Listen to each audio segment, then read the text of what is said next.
Il existe un décalage navrant entre la sagesse accumulée par un homme d'expérience et l'énergie de son propre corps. Vous savez précisément ce que vous voulez accomplir, les lieux que vous souhaitez explorer, les émotions que vous désirez ressentir. Pourtant, il semble que votre corps n'écoute plus. Au réveil, la sensation de vitalité est remplacée par une raideur matinale et une fatigue invisible. Vous vous dites que c'est l'âge. Mais cette explication est-elle réellement complète? Et si cette idée n'était qu'un quiproquo tragique entre votre conscience et votre biologie, je suis ici aujourd'hui pour vous affirmer que ce n'est pas le cas. Les pannes, le manque d'entrain ou cette sensation de lourdeur dans les jambes ne sont pas une sentence irrévocable liée à votre date de naissance. Ce sont des messages, des signaux urgents envoyés par un système d'une intelligence remarquable, votre corps, qui vous informe qu'un élément vital vient à manquer. Cet élément, c'est la qualité de votre circulation sanguine. Pensez à la circulation non pas comme à un simple réseau de plomberie, mais comme au fleuve nourricier de votre royaume intérieur. Ce fleuve transporte l'oxygène, les nutriments et les hormones vers chaque cellule, chaque muscle, chaque nerf. De la clarté de votre esprit à la force de vos membres, en passant par la vigueur dans vos moments d'intimité, tout dépend de la fluidité de ce courant. Lorsque le fleuve ralentit, c'est le royaume tout entier qui s'assèche et s'affaiblit. En tant que médecin diplômé de Harvard et chercheur au MIT, j'ai consacré ma carrière à décoder ce langage corporel, et ce que la science de pointe nous révèle aujourd'hui est porteur d'un immense espoir. Ce n'est pas votre âge qui vous trahit, c'est le dialogue rompu avec votre propre corps. Le petit déjeuner n'est pas qu'une simple habitude. Il représente le tout premier, et le plus important, dialogue biochimique de votre journée. C'est lui qui détermine la trajectoire de votre énergie, de votre santé et de votre bien. Être pour les 16 heures qui suivent. Il ne s'agit pas d'une liste d'aliments magiques à consommer. Il s'agit de comprendre les mots que votre corps attend d'entendre et de savoir comment les lui fournir. Au cours des prochaines minutes, je vais vous donner les clés de cette conversation. Nous allons ensemble réapprendre cette langue oubliée, celle qui permet de réveiller le flux d'énergie endormi en vous. Pour commencer ce dialogue, nous devons d'abord reconnaître les mots que nous avons utilisés sans le savoir, des mots qui, bien souvent, ont saboté la conversation avant même qu'elle n'ait commencé. Pour cela, intéressons-nous à un symbole de notre culture, le petit déjeuner traditionnel français. Commençons par une marque de respect. Il y a une poésie indéniable dans le petit déjeuner à la française.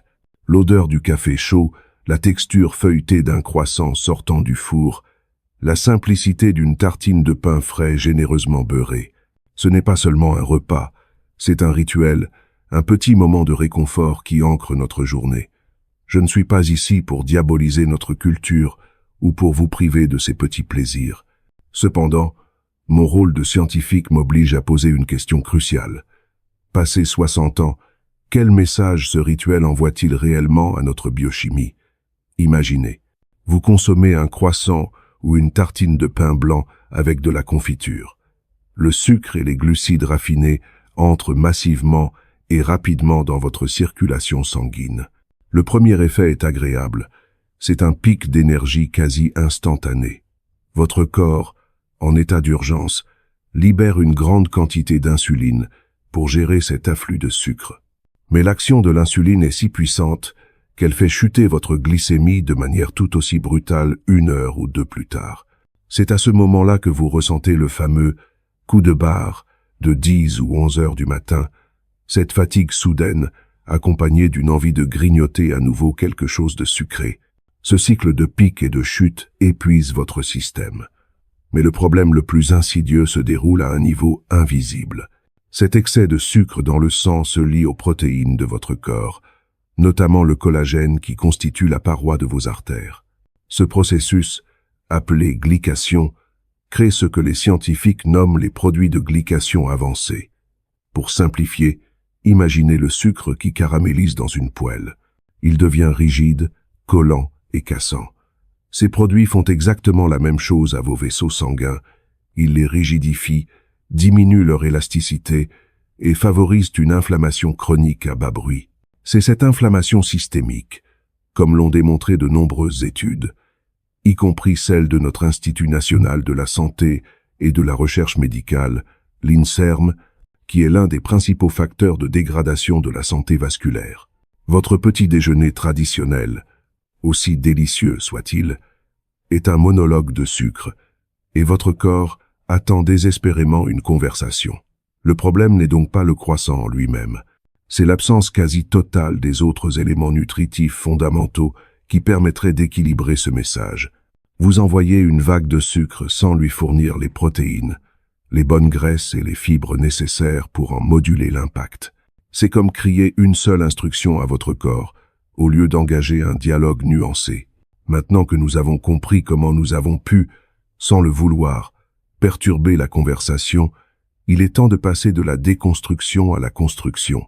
Nous allons poser ensemble les 2 premières pierres angulaires d'un édifice matinal solide et source de vitalité durable. Pour rebâtir une vitalité matinale, nous devons commencer par des fondations solides. Il ne s'agit pas de tout révolutionner, mais d'introduire 2 améliorations stratégiques qui changeront radicalement la nature du dialogue avec votre corps. La première amélioration consiste à intégrer ce que j'appelle le centre de commandement intestinal, le yaourt nature, non sucré. Oubliez les yaourts aux fruits industriels, qui sont souvent des bombes de sucre déguisées. Un simple yaourt nature est un concentré de puissance biochimique. Sa première arme, ce sont les probiotiques. Comme l'a brillamment démontré le professeur Tim Spector, l'un des plus grands spécialistes mondiaux du microbiome, notre intestin est le siège de notre système immunitaire. Un microbiote sain, nourri par les bonnes bactéries du yaourt, régule l'inflammation dans tout le corps. Or, nous savons que l'inflammation chronique est l'ennemi numéro 1 de la santé de nos artères. Vous ne mangez pas simplement du yaourt, vous déployez des régulateurs d'inflammation directement dans votre intestin. La deuxième arme du yaourt est sa richesse en protéines de haute qualité et en calcium. Ces 2 éléments sont essentiels au maintien de la masse musculaire, qui diminue naturellement avec l'âge. Plus spécifiquement, ils sont cruciaux pour les muscles du plancher pelvien. Ce sont ces muscles qui soutiennent la vessie, assurent le contrôle urinaire et jouent un rôle fondamental dans la qualité de l'érection. Les renforcer est une priorité absolue. Pour transformer ce geste santé en un moment de plaisir, ajoutez une petite poignée d'amandes. Elles apportent des bonnes graisses, des fibres et surtout de la L-arginine, un acide aminé que votre corps utilise pour fabriquer l'oxyde nitrique, la molécule clé de la vasodilatation. Un simple filet de miel véritable pour la douceur, et vous avez là une fondation parfaite. Quelle est la deuxième fondation? C'est une source d'énergie stable qui remplacera intelligemment le pain blanc. Je vous propose ici les flocons d'avoine complets ou le quinoa. Contrairement aux glucides rapides du croissant, ce sont des glucides complexes. Le corps les digère lentement, ce qui libère le glucose de manière progressive dans le sang. Adieu le pic d'insuline et la chute d'énergie brutale. Vous bénéficiez d'une énergie stable et durable qui vous portera sereinement jusqu'au déjeuner. De plus, l'avoine est particulièrement riche en une fibre soluble appelée bêta-glucane. De nombreuses études validées par les plus grandes associations de cardiologie ont prouvé que le bêta-glucane contribue activement à la réduction du mauvais cholestérol, celui qui encrasse les artères. Ces 2 fondations, le yaourt nature et les céréales complètes, changent radicalement la première phrase de votre dialogue matinal. Au lieu d'un ordre stressant à base de sucre, vous envoyez un message de soutien, de construction et d'équilibre. Dites-moi dans les commentaires, entre ces 2 fondations, le yaourt enrichi ou le bol de flocons d'avoine, laquelle vous semble la plus facile à intégrer dans votre routine dès demain matin? Votre réponse m'intéresse. Une fois les fondations posées, il est temps d'ajouter les catalyseurs. Ce sont des ingrédients spécifiques qui vont activement stimuler et protéger votre circulation sanguine. Le premier de ces accélérateurs est un fruit que j'appelle volontiers le rubis de la circulation, la grenade. Sous son écorce coriace se cache un trésor pour la santé vasculaire des hommes. La grenade est extraordinairement riche en polyphénols, et plus particulièrement en punicalagine. Ces composés ont une double action remarquable. Premièrement, ils stimulent l'enzyme dans la paroi de vos vaisseaux sanguins qui produit l'oxyde nitrique. L'oxyde nitrique est la molécule maîtresse qui signale à vos artères de se détendre et de se dilater, permettant ainsi au sang de circuler plus librement et avec plus de force. Deuxièmement, ces mêmes polyphénols protègent la molécule d'oxyde nitrique, très fragile, de la dégradation par les radicaux libres. En somme, la grenade augmente la production et prolonge la durée de vie de votre principal vasodilatateur naturel. Le docteur William Li, chercheur à Harvard et auteur du livre Manger pour vaincre la maladie, classe la grenade parmi les aliments les plus puissants pour la santé des vaisseaux. Le geste est simple. Un petit verre de pur jus de grenade, sans sucres ajoutés, pris le matin, est un message incroyablement puissant envoyé à tout votre système circulatoire. Chaque verre de jus de grenade est un signal direct envoyé à vos artères pour leur dire « Ouvrez-vous, laissez la vie circuler ». Le second catalyseur nous ramène à une sagesse que la France connaît et respecte, celle du régime méditerranéen. Il s'agit du couple avocat et huile d'olive. L'avocat est une source exceptionnelle de graisses monoinsaturées. Ces bonnes graisses sont essentielles pour maintenir la souplesse et la flexibilité de la paroi artérielle. Des artères flexibles sont des artères saines, capables de s'adapter aux besoins changeants de votre corps en matière de flux sanguin. L'avocat est également l'un des aliments les plus riches en potassium, un minéral qui aide à équilibrer le sodium dans le corps et donc à réguler la pression artérielle, un autre facteur clé de la santé cardiovasculaire et érectile. Quant à l'huile d'olive extra vierge, ses bienfaits ne sont plus à prouver. Elle regorge de composés anti-inflammatoires, comme l'oléocanthal, qui agissent comme un baume apaisant pour l'intérieur de vos artères. Alors, comment intégrer cela de manière culturellement acceptable? Oubliez la tartine de beurre et de confiture.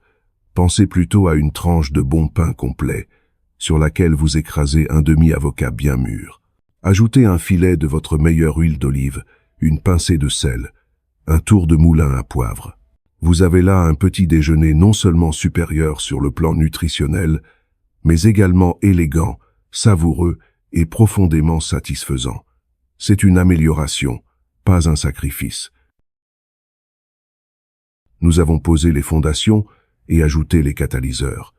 Il nous reste une dernière étape pour compléter notre système matinal. C'est la couche de protection. Il s'agit d'intégrer les gardes du corps de vos vaisseaux sanguins, les baies de couleur sombre comme les myrtilles sauvages ou les mûres. La couleur intense de ces fruits provient de pigments appelés anthocyanes. La science a montré que ces anthocyanes sont parmi les antioxydants les plus puissants du règne végétal. Leur mission est de patrouiller dans votre circulation sanguine et de neutraliser les radicaux libres, ces molécules instables qui endommagent la paroi interne de vos artères, un peu comme la rouille attaque le métal. En protégeant l'intégrité de vos vaisseaux, les baies sombres assurent la pérennité de votre santé circulatoire sur le long terme. Une petite poignée sur votre yaourt ou dans votre bol d'avoine suffit. Synthétisons maintenant. Vous comprenez qu'il ne s'agit pas d'une simple liste de courses, mais d'un système synergique où chaque élément a un rôle précis. Le yaourt dirige l'inflammation depuis l'intestin. L'avoine ou le quinoa fournit le carburant stable. La grenade agit comme l'interrupteur qui ouvre le flux sanguin. L'avocat et l'huile d'olive assurent la flexibilité des conduits. Et les baies sombres protègent l'ensemble de la structure. Vous détenez désormais la connaissance. Mais la connaissance seule ne change rien si elle n'est pas suivie d'une action. Laissez-moi vous partager une vérité fondamentale que j'ai observée au fil des années. La perfection est l'ennemi du progrès. N'essayez pas de tout changer du jour au lendemain. Ce serait le meilleur moyen d'échouer et de vous décourager. Mon appel à l'action pour vous est donc d'une grande simplicité. Choisissez une seule chose. Demain matin, une seule et unique chose. Être simplement d'ajouter cette poignée d'amandes à votre yaourt habituel, ou de remplacer votre croissant par une tranche de pain complet avec de l'avocat, ou encore de boire ce petit verre de jus de grenade avant votre café. Faites ce simple changement, puis écoutez attentivement votre corps. Il vous répondra. Être pas de manière spectaculaire le premier jour, mais vous sentirez une différence subtile, une énergie plus stable, une sensation de légèreté, une chaleur nouvelle. C'est le début du dialogue. Votre âge est un fait biologique. Vous ne pouvez pas le changer. Mais la manière dont vous vivez cet âge est un choix qui vous appartient entièrement. C'est un pouvoir que vous détenez à chaque repas. En modifiant cette première conversation de la journée, vous ne faites pas que nourrir un corps. Vous faites un acte de résistance contre le déclin. Vous affirmez à l'univers, et surtout à vous-même, que votre histoire n'est pas terminée. Vos plus belles années ne sont pas derrière vous. Elles attendent d'être sculptées par les choix que vous faites, à commencer par le dialogue de demain matin. Commencez,